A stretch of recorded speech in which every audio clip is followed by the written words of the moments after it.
Hello there, hill talkers. So we have just left Garlock Hill and we're heading for Earl's Seat. I'm not sure how far time-wise it's going to take me. I'll just need to, but I am going to have a look. So if you haven't seen already, we are following the route to Earl's Hill from Dumgoyne Hill. So hitting all the trig points I can today. Right, we're going to try and get into double figures at least. Right, I think our next one is number 3, which is going to be Earl's Hill, Earl's Seat, sorry. I am following a couple of routes on the old trails. It does say it's going to be a minute. Yep, it's going to be a minute. So it's right up there we're aiming for. So let's get the footwork in.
That wasn't Earl's Seat we were on.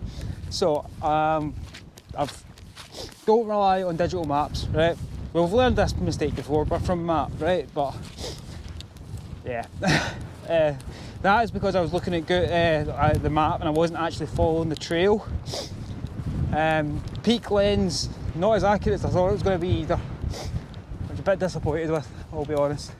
However, I can see the seat because I've checked my actual map, right? So this is why you always bring a paper map, to make sure you can verify what you're looking at. It's a lesson for the scouts out there.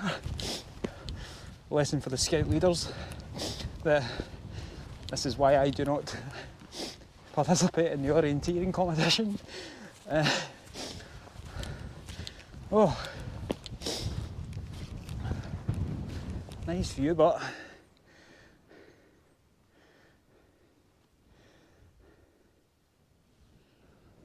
I'm not exactly sure what that is over there, but I do not have time. This is a problem with me. I've certain I've got either autism or ADHD when it comes to hills, because I start climbing, try to focus on a point I want to get to, and then I see something off in the distance, so I'm going to go there instead. I'm lucky I do know, I know my route back. I've got a rough time to be back for as well, so very nice view. That looks steep.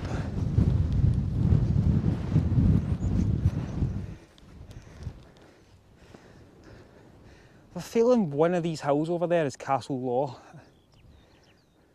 but if that was the case, I would be able to see the Wallace Monument for here, unless it's behind that hill. Might be behind that hill. Sorry, I'm just rambling on.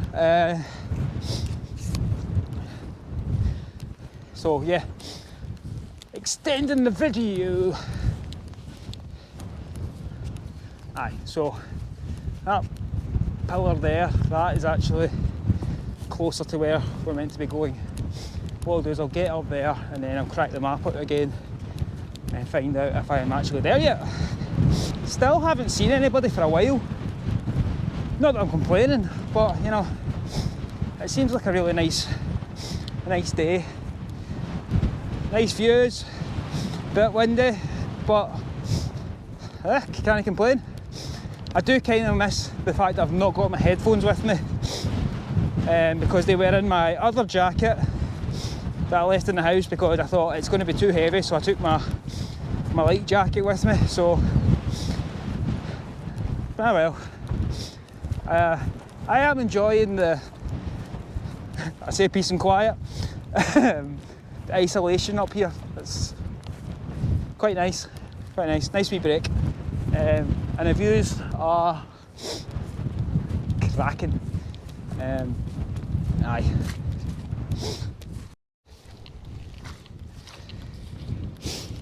Right, so we update on the path from the last 2 weeks. It has got very marshy still. That's because we're a bit higher up and there's not much cover for rain. That plane looks very close, but then I realised I'm very high up, that's why. So I'm just very careful when you're coming up here. As I've said before in the past, make sure that you're wearing appropriate footwear. Don't be coming up here in a pair of sand shoes, please, because mountain rescue are sick and tired of it.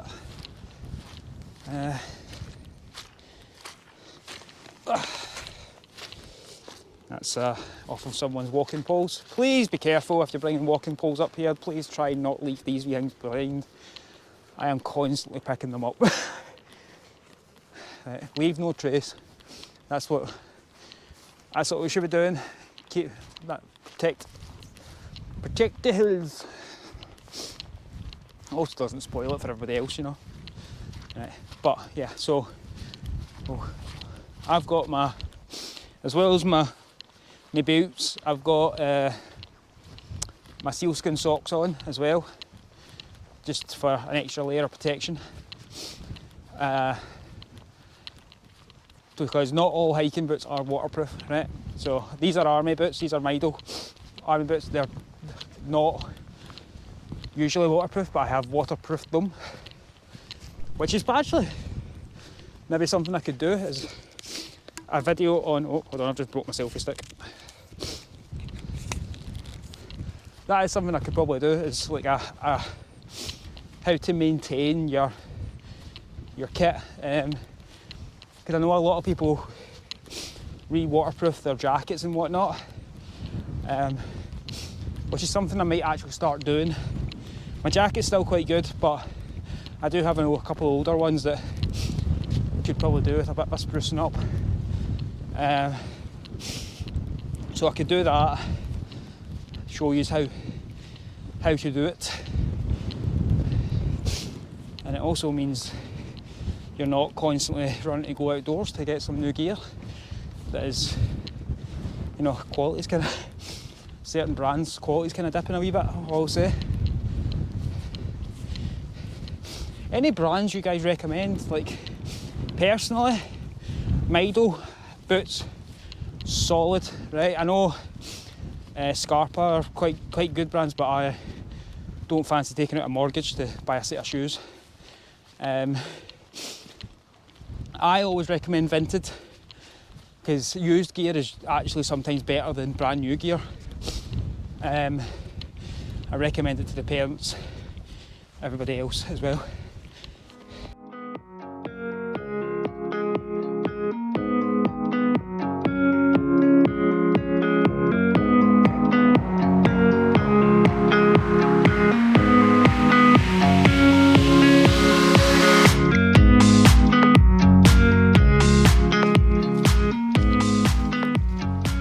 I hope you have enjoyed this wee route that I've been taking.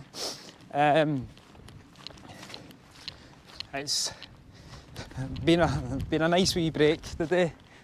I feel like I've walked forever, but I'm going to leave all the trails that I've taken. I'll leave links to them from all trails on this in the description down here. But please go check out the videos of all my trig point adventures. As I said, we are going to try, we've damnedest to hit that 100 mark this year. I think this video if not the next video, should be us in the double figures. So, you know, it's March, but it means I can start properly getting the footwork in and trying to get these hills under my belt.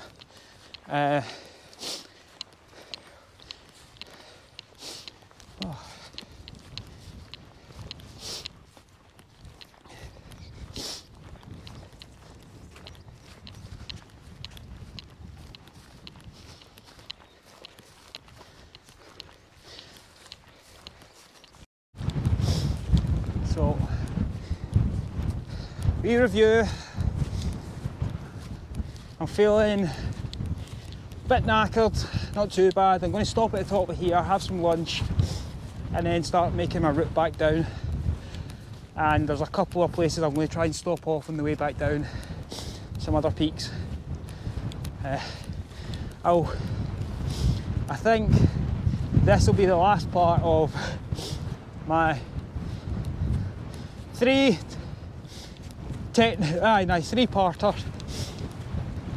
series for trig hunting this today.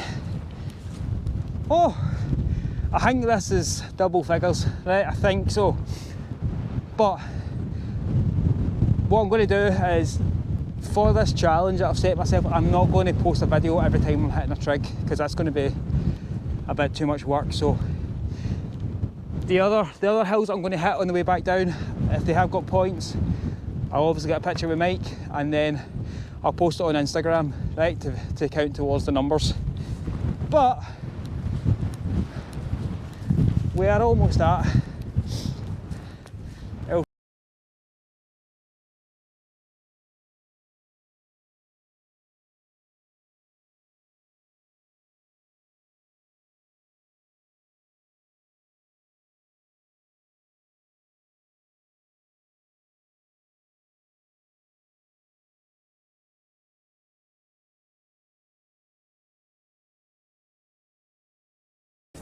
Props to whoever made that, because that's some good joiner work there.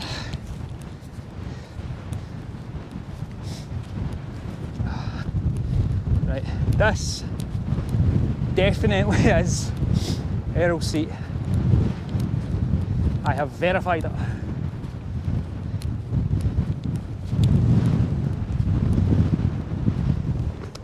There we go. As I said before, please comment, share, like, subscribe. Go follow me on Instagram, TikTok as well. Go check out the other videos. And lastly, as always, get out in the hills. Go clear your head. Go discover a wee bit of Scotland, guys. And I will see you next week. Bye.